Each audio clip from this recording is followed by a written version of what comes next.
I was on my way to discover what was left of my life, the day my husband's will was to be read, and I felt a quiet strength stirring inside me, a feeling I hadn't known I possessed.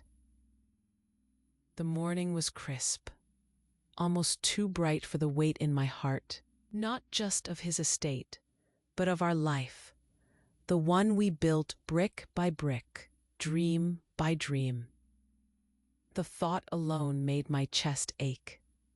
Then he appeared, a man sitting on the cold sidewalk, not begging, not even looking for eye contact, just looking. His gaze, when it met mine, wasn't aggressive or demanding. It was filled with a sadness that seemed to mirror my own, a deep, knowing sorrow. He didn't ask for money or help or anything really. He just held my gaze, and then his voice, low and raspy, cut through the morning silence. "Be careful, ma'am," he said, his eyes still fixed on mine. "Sometimes the wolf that will devour you wears the skin of the lamb you raised yourself." The words hit me like a physical blow. A chill ran down my spine, far deeper than the morning wind could ever explain. I didn't understand it, not really. It was just a strange phrase from a stranger, an old man I'd never seen before, but it echoed. It vibrated somewhere deep inside me, planting a tiny, unsettling seed of distrust. And I, more than ever, needed certainties. I needed solid ground. This felt like quicksand. I kept walking, the man's words playing over and over in my mind. Who was he? Why did he say that? It felt like a warning, a prophecy almost, whispered from the shadows of a life I didn't know. Later, I'd learn his name was Eddie. He had no idea then how much his words would come to mean, how they would eventually become the key, the very turning point, for a decision that would change absolutely everything. My mind, still raw with grief, now had this new burden, this heavy, confusing morning to carry.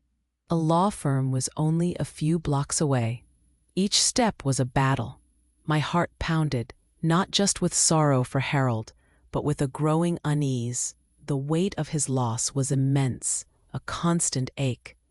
But now, another weight had joined it, the weight of a stranger's words. "Be careful, the wolf in lamb's skin." Who could he mean? My world felt suddenly off-kilter. When I arrived, they were already there. My daughter-in-law, Michelle, and my only son, Michael.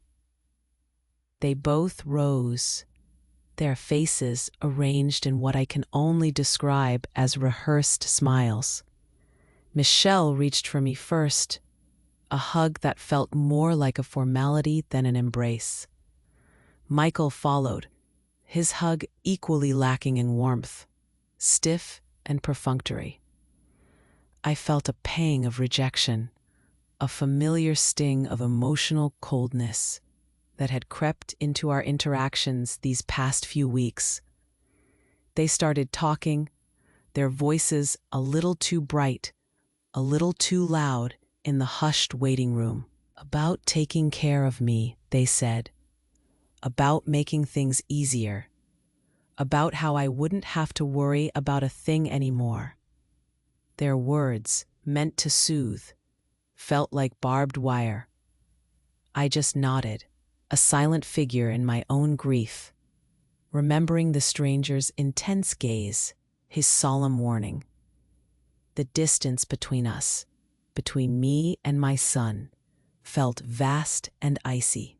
It wasn't just the space across the room, it was a chasm of unspoken things, of growing suspicion. Deep inside, a tiny, defiant voice began to speak.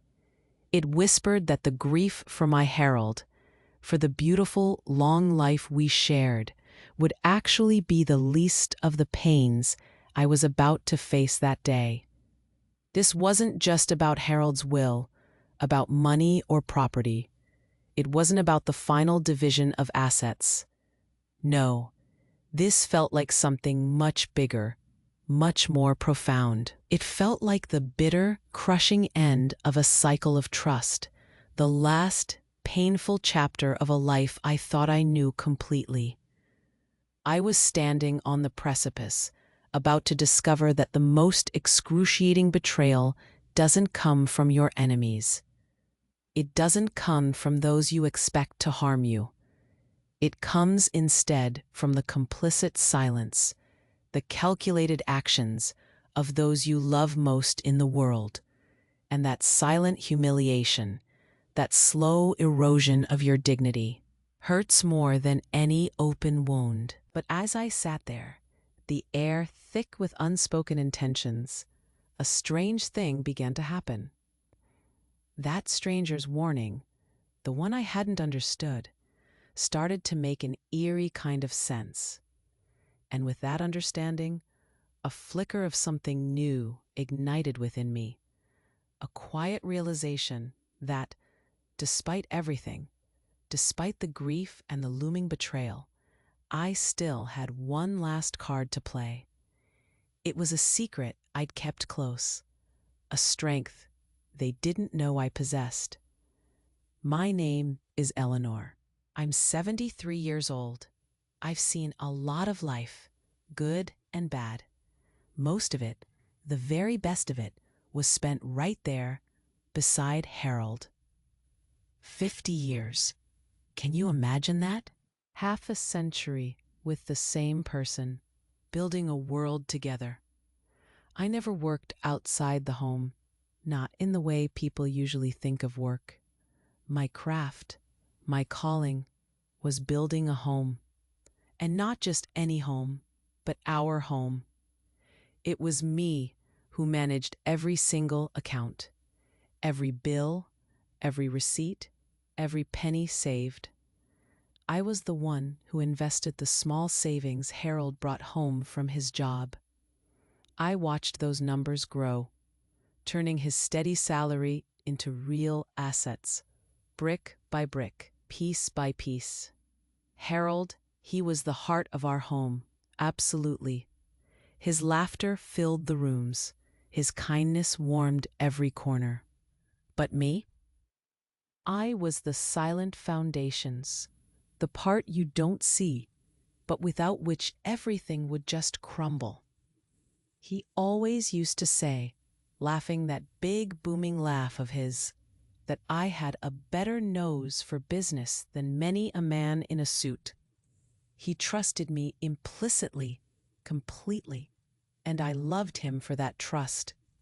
Our house, it's an old townhouse, tucked away in the same neighborhood where we raised our son, Michael. It was, and still is, my sanctuary. Every single corner of this place bears the mark of our effort, Harold's and mine. I can look at the crooked little nail in the kitchen, or the faded wallpaper in the hallway, and a lifetime of memories rushes back. I remember the day, years and years ago, when Harold handed me the final deed for this house. He'd just paid off the last bit. His eyes, so full of love, met mine. "This, Eleanor," he said, "is yours. Your name is on it, because this house is your security, your ground. The rest," he meant our savings, investments, the car, all that, we share. But your ground, he emphasized, is untouchable.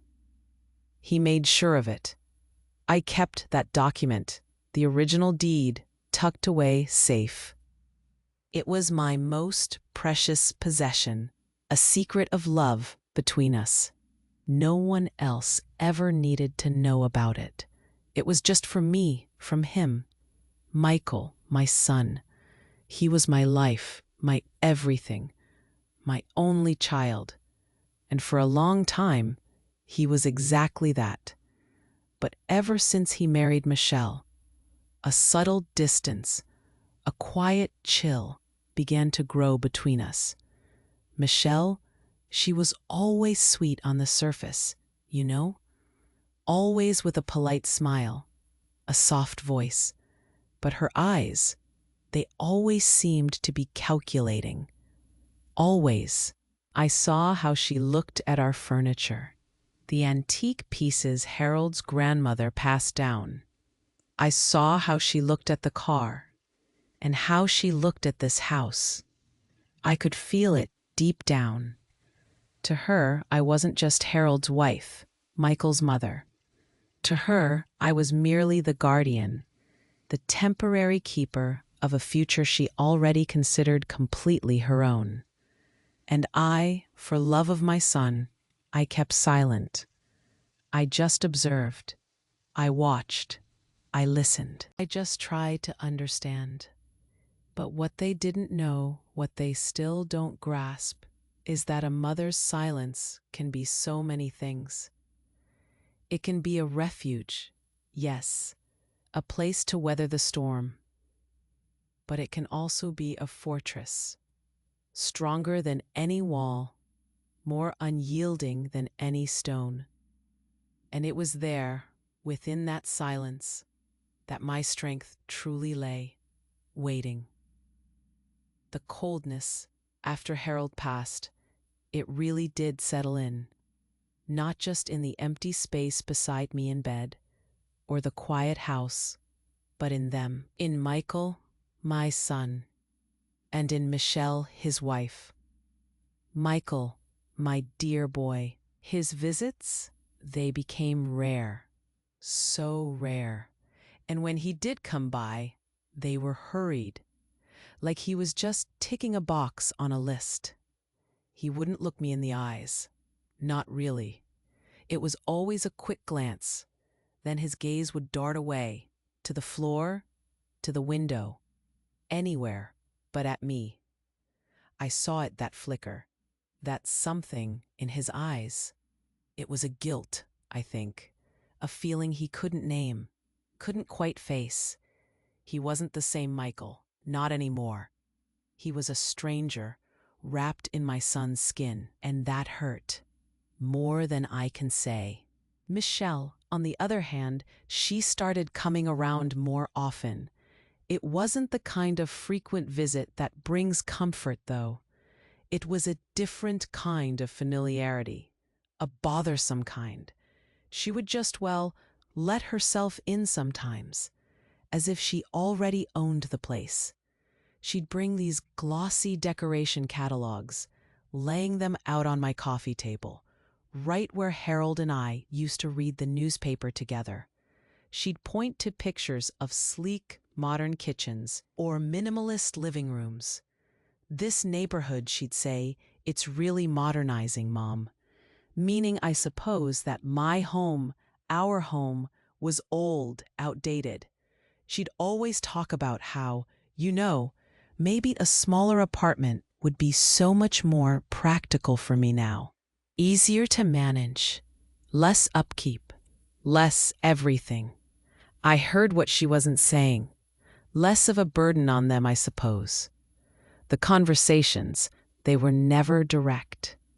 Always these little hints, these veiled suggestions, full of what I call soft pressure.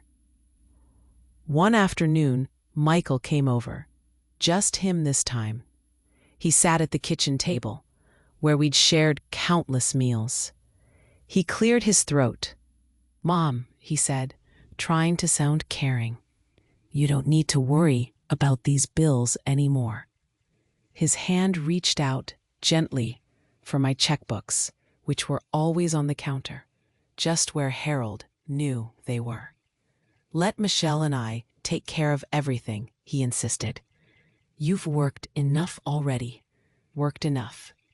My craft, my life's work, was building this home, managing our life."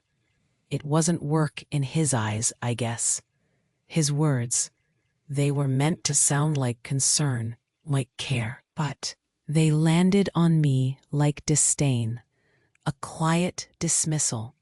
It was an invitation, really, an invitation for me to become invisible in my own life, to slowly, gently surrender all the control I had always had, all the responsibility I had always borne.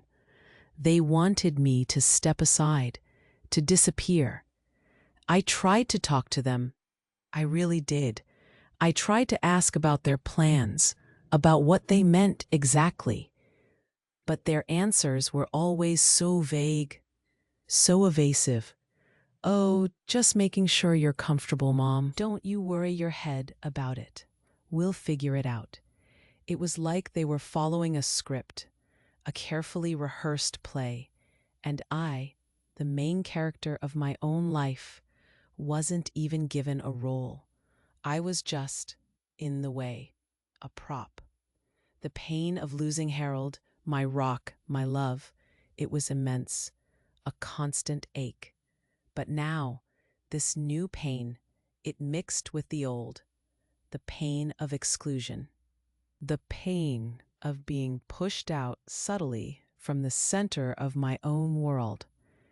It felt like I was being treated like an old object, a piece of furniture they were planning to replace, an item to be managed, to be moved, and eventually to be quietly discarded. My grief, my raw, fresh grief, it felt trampled underfoot by their haste, by their eagerness to get to whatever was next for them. I would sit in my armchair, the one Harold loved, and just watch them. Watch Michelle measuring walls, talking about contractors, about new paint colors. Watch Michael avert his eyes. It was a slow, agonizing process, like watching a building crumble, not with a bang, but with each tiny, calculated chip of stone.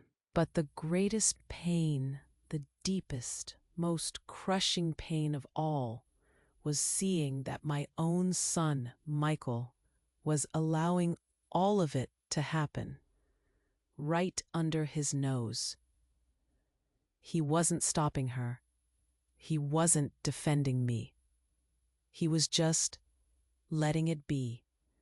And that, more than anything else, was what broke my heart, piece by agonizing piece.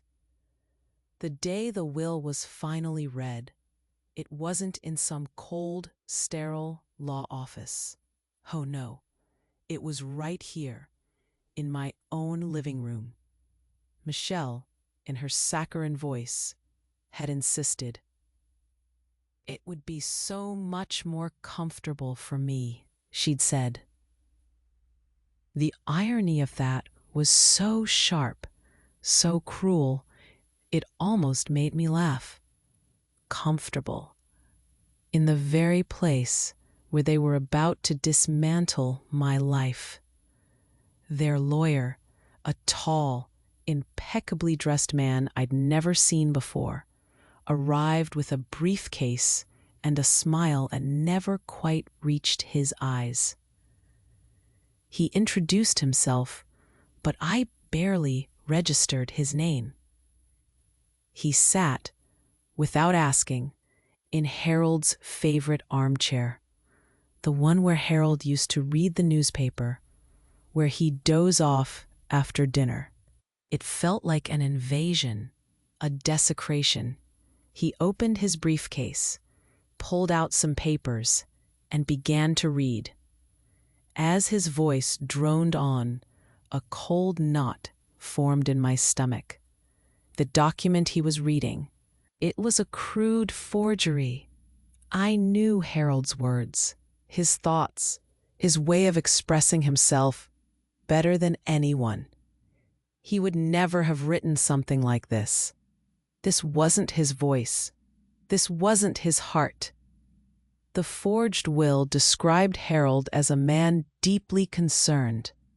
Concerned, it said, about my fragile mental health and my inability to manage assets. Fragile mental health. The words echoed in the quiet room, designed to make me sound senile, incapable. It painted me as someone who couldn't be trusted, someone who needed to be taken care of, protected perhaps, or, more accurately, controlled. It went on to state that everything, every single thing we owned, was to be placed under Michael's administration. My son, and Michelle, his wife, was named as the secondary beneficiary. Me? I was to receive only a small allowance. And that allowance, it was conditioned. Conditioned on my good behavior and on my relocation to a nursing home of their choice. A nursing home of their choice. A humiliation. It was silent, absolute. It wasn't a shout or an argument. It was a cold, calculated dissection of my dignity, right there in my own home. They were declaring me incompetent, senile, a burden, all in one blow. I looked at Michael. He sat on the edge of the sofa, his shoulders hunched, his eyes fixed on the patterned rug beneath his feet. He couldn't meet my gaze. He was a pathetic figure of cowardice, shrinking into himself. A stranger, not my son. Michelle, on the other hand, she wasn't looking at the floor. She looked at me. There it was, ill-disguised triumph, a glint in her eyes, a faint, almost imperceptible smirk playing on her lips. She thought she had won. She thought I was broken. At that moment, in my very own living room, surrounded by 50 years of memories, I was being sentenced. Sentenced to lose my home, my autonomy, my dignity, all of it, gone. Just like that. The lawyer finished reading, and then a silence descended upon the room. A silence that was louder than any scream I could have uttered. It was the sound of a world shattering, the sound of betrayal, and it was in that profound, echoing silence that something shifted within me. The memory of Eddie's warning, the stranger's words from that very morning, they came rushing back. Be careful, ma'am. Sometimes the wolf that will devour you wears the skin of the lamb you raised yourself. And suddenly, in the face of this crushing betrayal, those words gave me the strength I needed. A quiet, steady strength, a knowing, and a resolve. I didn't cry, not a single tear. I didn't scream, didn't raise my voice, didn't make a scene. My heart was pounding, yes, a frantic drum against my ribs, but outside I was utterly still. I just sat there, my hands clasped tightly over my leather handbag, feeling the familiar, worn texture beneath my fingers. I took a deep, slow breath, letting it fill my lungs, then released it just as slowly. Michelle, I could feel it, expected tears. She probably hoped for a dramatic outburst, a collapse, something that would confirm her narrative of my fragile mental health. Michael, he might have expected an appeal, a desperate plea for understanding, or maybe even a quiet acceptance. But they received nothing from me, absolutely nothing. My silence hung in the air, heavy and thick, and I could tell it made them profoundly uncomfortable. It wasn't the silence of defeat. It was the silence of something else, something they couldn't quite place. The truth is, after meeting Eddie that morning, the stranger on the sidewalk with eyes that saw too much, I hadn't gone straight to the no. His words had been a cold splash of water on my face, a sudden awakening. Be careful, ma'am. Sometimes the wolf that will devour you wears the skin of the lamb you raised yourself. That phrase, it had burrowed deep, confirming a growing unease I'd been trying to ignore. So I made a detour. I drove our old car, the one Harold loved, not to the law firm, but back home. I went straight to my small study, that little room at the back of the house. It's where I've always kept all our important documents, meticulously organized, as I've done for 50 years. I pulled out 2 specific folders. I didn't look inside them then, just held them, feeling their weight, their importance. Then I made a phone call. I called Mr. Davies. He's been our family lawyer for decades, a kind man, a real friend, who handled everything from Harold's business contracts to setting up Michael's first savings account. He knows our family history, our hearts. I asked him to prepare a new document for me, urgently. I didn't explain much over the phone, just that it was critical and time was of the essence. He, always discreet, simply said he'd have it ready. Eddie's warning, you see. It hadn't brought me despair. Not then, not there. It brought clarity. It was like a sudden sharp light illuminating the path ahead. Their scheme, the one playing out in front of me now, it hadn't caught me by surprise. No. It merely confirmed the deep, aching betrayal my mother's heart already suspected. All those subtle hints, Michelle's calculating eyes, Michael's averted gaze, it all snapped into place. Now, as Michelle's lawyer with his pitying gaze and air of superiority looked down at me, I remembered Harold's words about my ground, this house, my security, my name on the deed. He had made sure of it. I wasn't being reactive in that moment, not really. I wasn't just reacting to their cruelty. No, I was finally acting. I was finally moving. My entire life, all those years of quiet discretion, of meticulous responsibility, of managing every detail of our world, it had all prepared me for this very moment. They thought they were dealing with a fragile old woman, lost in her grief, easily manipulated. They saw someone who would just roll over and accept her fate. Little did they know, little did they understand that they weren't facing a widow easily dismissed. They were facing the woman who had built the very empire they were now trying to steal. They wanted my life, my home, my security, and they thought they had it. But inside my handbag, nestled amongst my pain and my quiet resolve, wasn't just a tissue or my spectacles. It was something else. It was the key, the one that would, quite literally, forever lock the door of their greed. But inside my handbag, nestled amongst my pain and my quiet resolve, wasn't just a tissue or my spectacles. It was something else.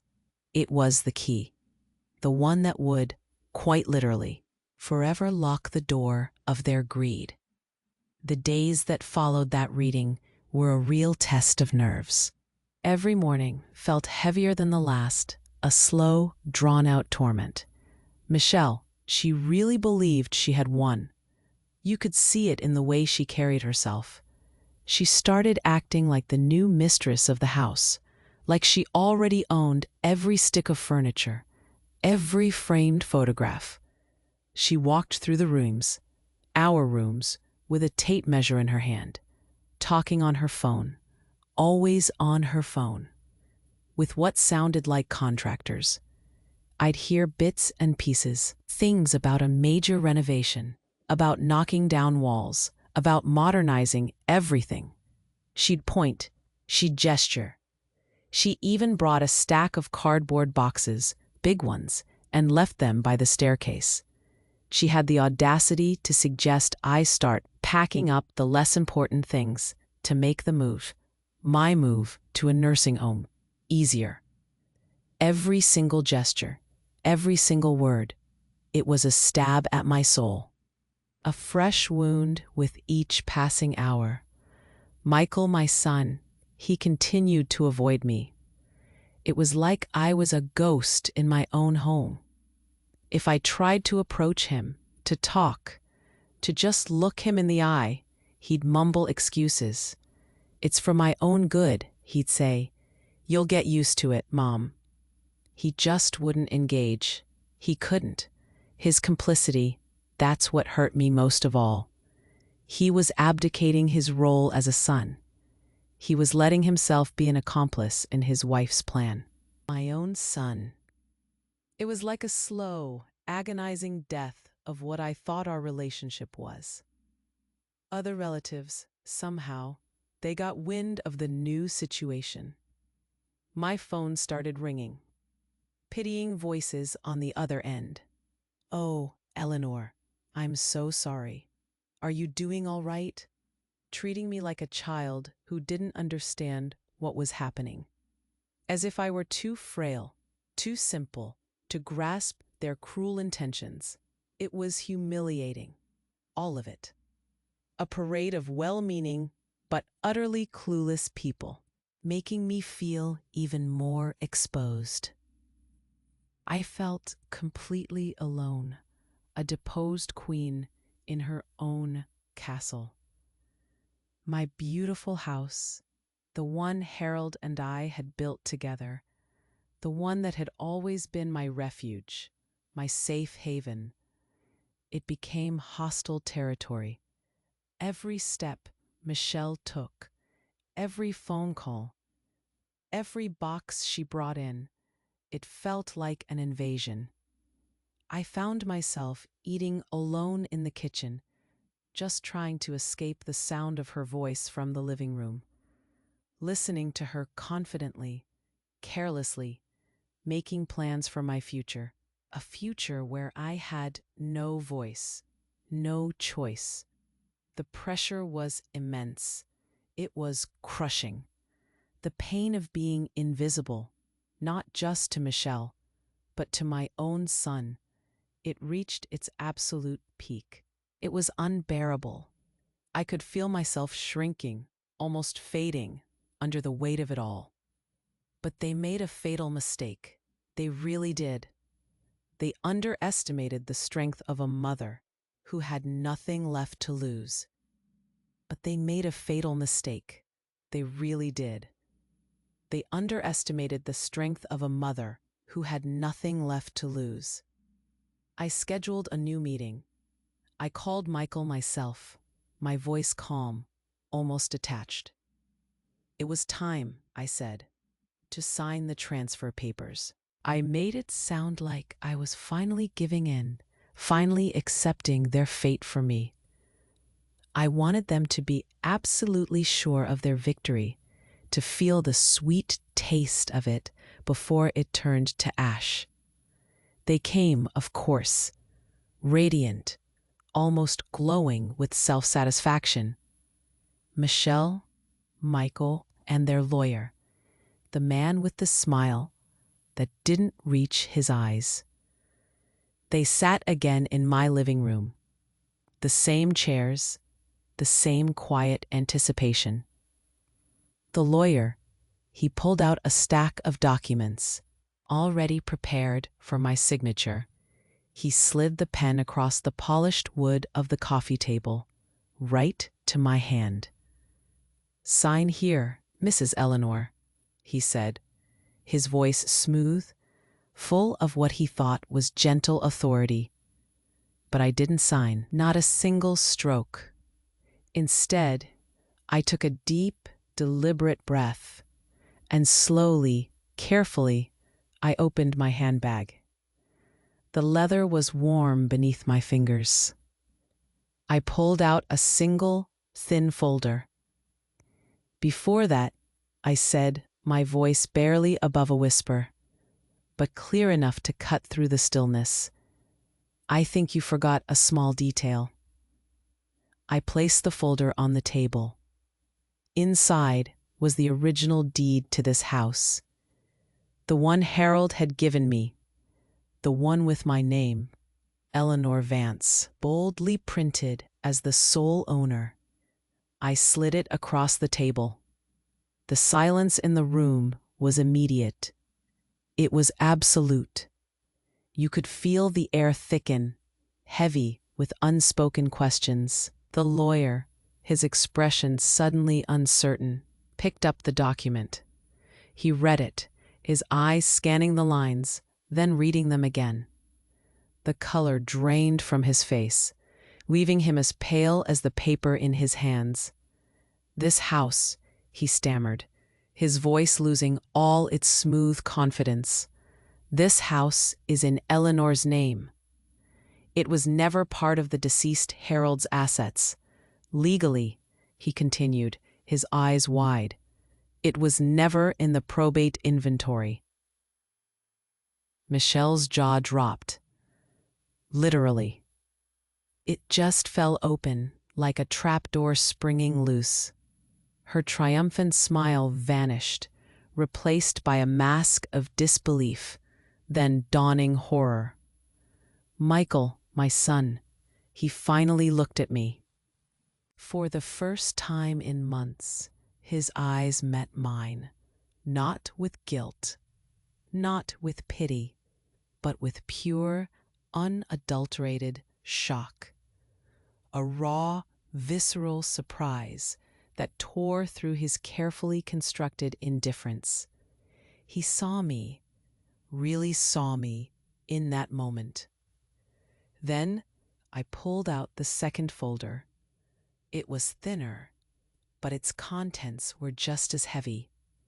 "And this," I continued, my voice gaining a quiet strength, "is my new will. The one I made sure to register at the notary last week." I opened the document, slowly, letting the rustle of the paper fill the space. "I have decided," I told them, "to leave this house, my only asset, to a charity that shelters homeless people." It was a way I found, I added, a small, subtle nod to the memory of Eddie, to honor the kindness of a stranger. Justice, I realized in that moment, was not a shout. It was a whisper. It wasn't revenge, not really. It was simply the consequence of their actions. They weren't losing my husband's inheritance, the one they had so cruelly forged. No, they were losing the roof they thought was already theirs, the home they thought they could simply take from under me. The shock on their faces, the stunned silence, the sheer utter disbelief etched into every line of their features. That was the answer I needed. Dignity, I understood, wasn't in humiliating them with a loud, angry outburst. It was in quietly, firmly showing them that they never truly had power over me at all. Michelle and Michael left my house and my life that day. There were no more discussions, no angry words, no shouts, just the quiet, heavy silence of their defeat. And that silence, it became my peace. It felt like a weight lifting, a storm finally passing. Months later, I learned their marriage didn't last. It wasn't a surprise, really. Things built on greed rarely hold together. Michael, alone and full of remorse, he sought me out. It wasn't easy for him, I could tell, and I didn't immediately welcome him back with open arms. Trust, you see, It's a delicate crystal. Once it shatters, putting the pieces back together, it takes time, a lot of time, and a lot of care. But he was my son, my only son. So we started talking. Just a coffee once a week, always on neutral ground, a quiet cafe, a park bench. He's in therapy, trying to understand himself, trying to understand the man he became, the choices he made. He's listening now, truly listening, for the first time in a very long time. Maybe, just maybe, one day he'll be fully my son again. The one I remember, the one I raised. And the house? No, I didn't donate it. Not outright. I called the institution, the charity that shelters homeless people, and proposed a partnership instead. I transformed the back annex, the part Harold used to use as his workshop, into a small night shelter. Just a warm, safe place for 3 or 4 people. A quiet haven. And do you know who I hired to be the caretaker? Eddie, the man who warned me that morning, the stranger with the knowing eyes. He looks after the place as if it were his own, with a dedication that truly moves me. He makes sure everyone who comes through feels welcome, safe. I finally found a purpose for my ground, as Harold called it. A purpose that truly feels right. My routine is simple now, unhurried. I tend to my garden. The roses are blooming beautifully.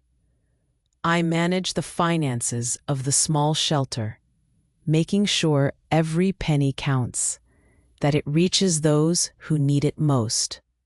I talk to the men and women who pass through, listening to their stories, offering a cup of tea, a kind word. And I read. I read the books Harold loved so much, his old favorites. It's comforting, his presence still here in the quiet turning of pages. I don't feel loneliness anymore, not in the old, heavy way. I feel fulfillment, a deep, quiet sense of purpose. I regained control of my life, not with noise or drama, but with silent, firm decisions. My house, this old townhouse, it became a home again. Not just for me, but for those who need it most. For those who, like Eddie, taught me that kindness can come from the most unexpected places. Peace, I discovered, isn't the absence of problems. It's not about everything being perfect or easy. No. Peace is the quiet, steady certainty that you are strong enough to face whatever comes. Strong enough to build something new, something meaningful, from the ashes of what was lost. My story, I know, might sound like a drama, a really big, almost unbelievable one. Losing Harold, then facing what I did, from Michael and Michelle, it had all the makings of a terribly sad play. But as I sit here now, looking out at my garden, at the roses blooming, I realize it's more than just my personal drama. It's a feeling I think many of us have carried, at some point or another, deep in our hearts. How many of us haven't felt invisible at some point? Like a shadow in our own lives, standing there, but not truly seen. It's a strange kind of loneliness, isn't it? To be present, to be alive, to have a lifetime of memories and lessons, and yet feel as though you're slowly fading from view.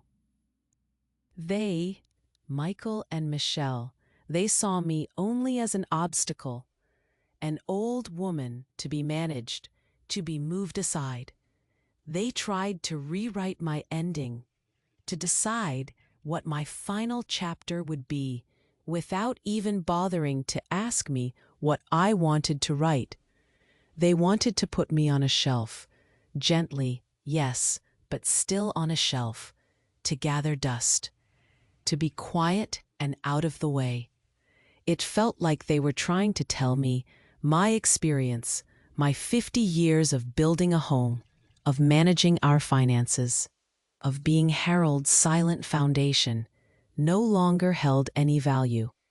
My wisdom, my quiet strength, the very things that had allowed me to navigate a lifetime, seemed, in their eyes, to be worth nothing at all. And that, I think, is a pain many elderly people understand. That feeling of being dismissed, of having your voice, your choices, your very existence minimized. As if, just because you've lived a long life, you've somehow used up all your relevance. It's a quiet form of disrespect, a subtle taking away of your dignity, even when the words are soft and full of supposed concern. The injustice of it all, that ache of being betrayed by those you loved. It was a heavy burden. But in that weight, in that moment of profound hurt, I found something new, a different kind of strength. I learned that pain, even the deepest kind, can be a teacher. It showed me what truly mattered. It stripped away all the polite pretenses and showed me the stark truth of things. And it taught me, most importantly, that I still had power. Not the power of control over others, but the power over my own story, my own life. I decided quite simply to take the pen back, to grasp it firmly and to write my own ending. It wasn't about revenge, not truly. It was about reclaiming my dignity. It was about showing myself and them that I was not a burden, not a fragile old woman to be shuffled off, but a person with a story still unfolding, a person with choices, with a purpose, and that every human being, no matter their age, deserves that respect, that dignity, that right to their own narrative, that new beginning, here in this house that is now also a shelter. It's been a quiet revelation. It's taught me that even after great loss, even after great injustice, life can still bloom in unexpected ways. That kindness, sometimes from a stranger, can reshape everything. That the foundations you build, not just of a house, but of your character, they hold true. They give you the strength to stand tall, even when others try to knock you down. And you? Have you ever felt your own story being erased by those who should most help write it?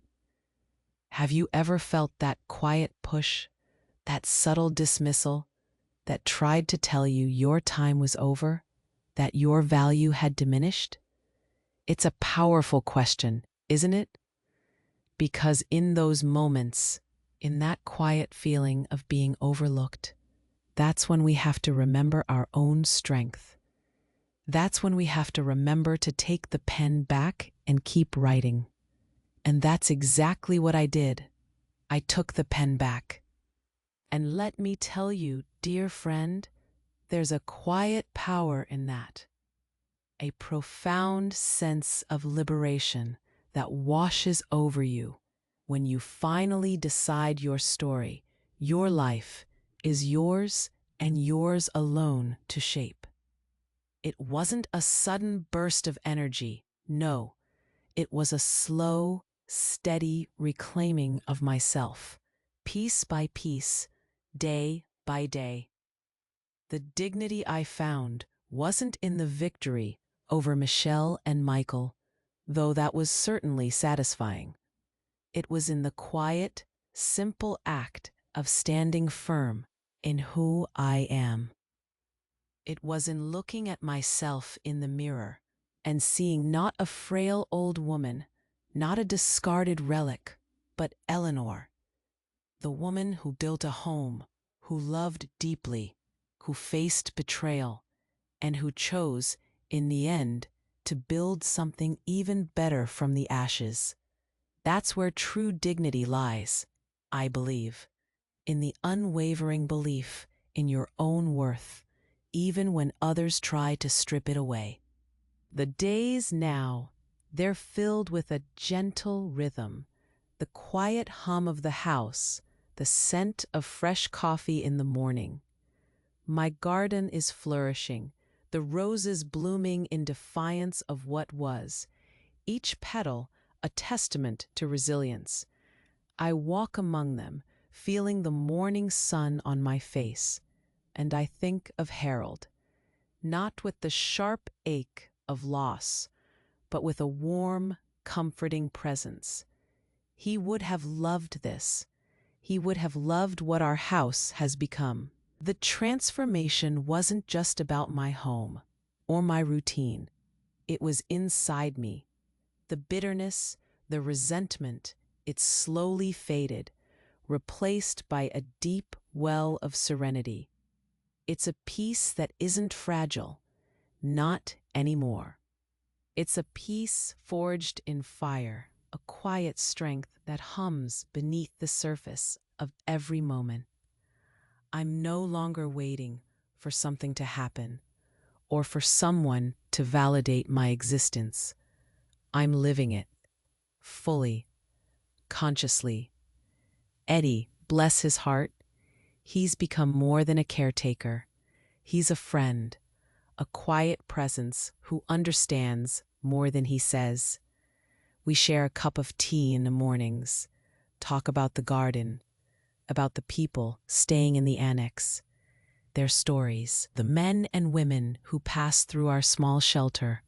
They remind me that everyone has a story, a struggle, a journey, and that kindness, a warm meal, a safe bed, can be the smallest spark that reignites hope. It's a privilege, really, to be a small part of that, to use my ground, my sanctuary, to offer sanctuary to others.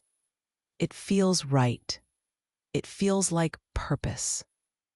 Sometimes Michael comes for coffee. Our conversations are still fragile, like mended china. But there's a new honesty there, a vulnerability. He's working on himself, truly. And while the trust may never be fully as it was, there's hope, a quiet, steady hope that perhaps one day we can build something new, something honest between us. It's not about forgiveness as much as it is about acceptance. Acceptance of what was and hope for what could be. The relief I feel now is immense. It's the relief of letting go of what wasn't meant for me, of shedding the expectations and the pain, and simply embracing the present. The present with its simple joys and its profound connections. I read Harold's books, his worn pages familiar beneath my fingers, and I feel his presence, not as a void, but as a comforting memory that guides me. I manage the shelter's small finances, a task I once thought was just a chore, but now see as an act of love. Every penny helping someone in need. My path, it certainly wasn't the one I expected. It was full of twists and turns, of unexpected kindness and painful betrayals. But in the end, it led me here, to a place of peace, of purpose, of quiet strength, a home that is truly a home, filled with dignity and light. I hope that sharing my journey, this intimate unfolding of my life, has touched something in your heart. Because these stories are real stories, they connect us, don't they? They remind us that we're not alone in our struggles or in our quiet victories. And if you want to keep receiving real stories like this one, pay attention. YouTube might be unsubscribing you without warning. Confirm you're still subscribed to the channel and activate the bell, because I believe deeply that we all have a story worth sharing and a light worth keeping alive.